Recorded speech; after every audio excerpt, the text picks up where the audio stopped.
When the Mafia and America's deadliest biker clubs crossed paths, the underworld changed forever. It began in 1980 with the assassination of Angelo Don Bruno, followed by the nail-bomb killing of his successor, events that pushed the violent and unpredictable Nicky Scarfo into power.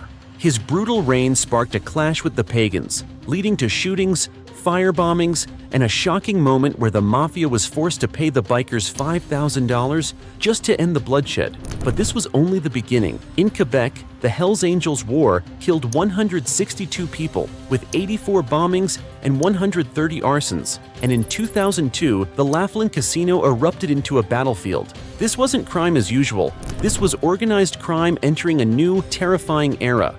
The spark that ignited everything, rewritten. Imagine this, March 1980, right in the heart of Philadelphia. Mafia boss Angelo Bruno, a man everyone called the Docile Don because he kept things calm and the money flowing, is taken out with a single shot to the back of the head. No warning, no buildup, just gone. And if that wasn't enough, the man who stepped in after him, Philip the Chicken Man Testa, didn't even survive a full year. Someone planted a nail bomb right at his front door, and it blew him apart. When the smoke cleared, a new ruler stepped in. Nicodemo Little Nicky Scarfo. He was only 5'5", but he ruled like a man trying to prove something every second of the day. Violent didn't even begin to describe him. Scarfo's leadership was pure chaos. He wasn't running a crew, he was running a storm. Paranoid, hungry for control, and always ready to spill blood. Even the FBI didn't sugarcoat it. They said he was prone to violence, unpredictable, and surrounded by equally unpredictable men. And they weren't lying. One of his own guys, Nicholas Nicky Crow Caramandi, eventually flipped and turned government witness just to stay alive. He was convinced Scarfo would put a bullet in him sooner or later. But out of all the brutality, all the power moves, and all the fear Scarfo created, he made one disastrous mistake. A mistake that would drag the Mafia into a war they never saw coming. A war with the bikers. The moment everything changed. Rewritten. By the early 1980s, Scarfo's men were everywhere. Hitting bars, clubs, small businesses, anyone they thought they could squeeze for protection money. They operated like a machine. Cold, organized, and completely convinced nobody would ever push back. But then they crossed paths with the Philadelphia Pagans Motorcycle Club, and that's where everything flipped. These weren't casual riders or young guys trying to look tough. The Pagans were seasoned, dangerous, and fiercely loyal to their own. They had their own rules, their own hierarchy, and one thing they absolutely didn't entertain was disrespect. So when Scarfo's enforcers stepped up to them demanding a payoff, they didn't get the reaction they were used to. Instead of fear, the Pagans literally laughed in their faces. They told them off and dismissed them like they were nothing. For a Mafia crew that lived off intimidation, that moment was pure embarrassment. And for Scarfo, a man who refused to be mocked, it was something he simply couldn't overlook. That single act of defiance lit the fuse that would turn a simple confrontation into a deadly war between two worlds.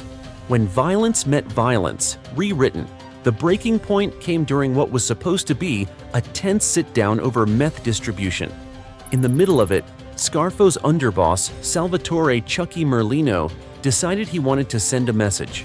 Instead of talking, he got behind the wheel and slammed his car straight into a Pagan's motorcycle, injuring the rider on purpose. It wasn't an accident.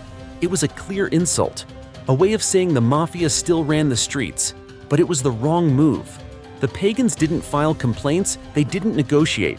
They struck back the only way they knew how, through raw, controlled violence. Suddenly, shootings were breaking out across the city. Firebombs were exploding after dark. Fights and ambushes were happening on corners and in back alleys. And even though the Pagans were smaller in number, they showed something Scarfo never expected. They were more disciplined, more aggressive, and fully prepared to drag Philadelphia into chaos if that's what it took to defend their turf. What made this war different from the Mafia's usual conflicts was simple. The Pagans weren't just bikers. They had a wide network, heavy weaponry, and a level of coordination that rattled the old Mafia structure to its core. These weren't random street toughs. They moved like trained fighters, like a unit built for war.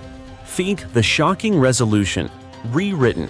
After weeks of non-stop violence shaking Philadelphia's underworld, something no one ever expected happened. The Philly Mafia, an organization built on pride, fear, and dominance, finally caved.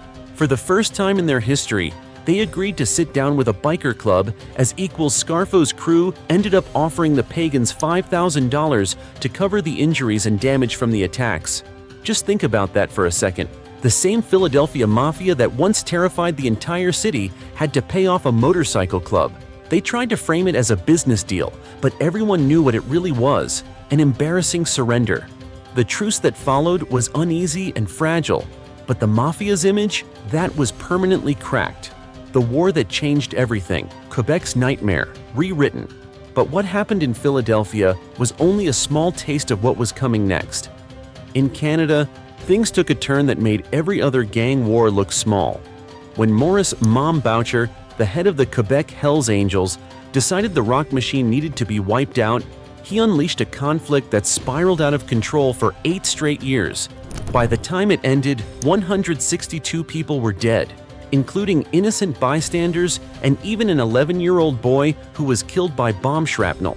This wasn't like the old-school mob feuds with occasional shootouts. This was industrial-level violence. There were 84 bombings and 130 arson attacks, all part of a calculated campaign of destruction. Author and journalist Julian Rubinstein put it perfectly. Even the New York Mafia in its heyday never produced such carnage or so terrorized civilians. And he wasn't exaggerating. Nothing the American Mafia ever did came close to what was happening in Quebec. The Laughlin Casino eruption, rewritten jump ahead to April 27, 2002 in Laughlin, Nevada. The annual Laughlin River Run had the whole town buzzing, packed with thousands of bikers rolling in from every direction. The Hells Angels checked into the Flamingo. The Mongols took over Harrah's. And anyone who knew their history understood one thing. These two clubs didn't just dislike each other, they had decades of bad blood behind them. Territory disputes, drug trade competition, and a whole lot of pride. At around 2:15 a.m., roughly 35 Hells Angels walked straight into Harrah's. At first, it was just hard stares and tense words, but then it blew up. Within moments, the entire casino turned into a battlefield. When police finally got control, they had confiscated around 50 knives and several guns. 2 Hells Angels had been shot dead. A Mongol had been stabbed to death. Dozens more were bleeding. In just a few minutes, a casino floor became a full-on war zone. Why this matters, rewritten. These violent clashes made something very clear. Organized crime was changing. The old mafia structure, once untouchable, suddenly had competition from groups that didn't follow the same rules. Motorcycle clubs were faster, more flexible, and built on tight loyalty. And they weren't afraid to use extreme violence to protect their world.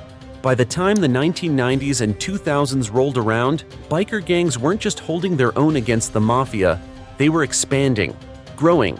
In some cases, they were even teaming up with international criminal networks. Some Hells Angels chapters built alliances with Italian mafia families. Others quietly took over areas the traditional mob had let slip. The biker versus mafia feud didn't just cause bloodshed, it reshaped the entire underworld. It showed that the mafia wasn't untouchable, that other groups with sharper tactics and harder edges could challenge old power structures, and that violence and organized crime had stepped into a far more dangerous era. These weren't small disputes. They were seismic shifts in how crime in America works.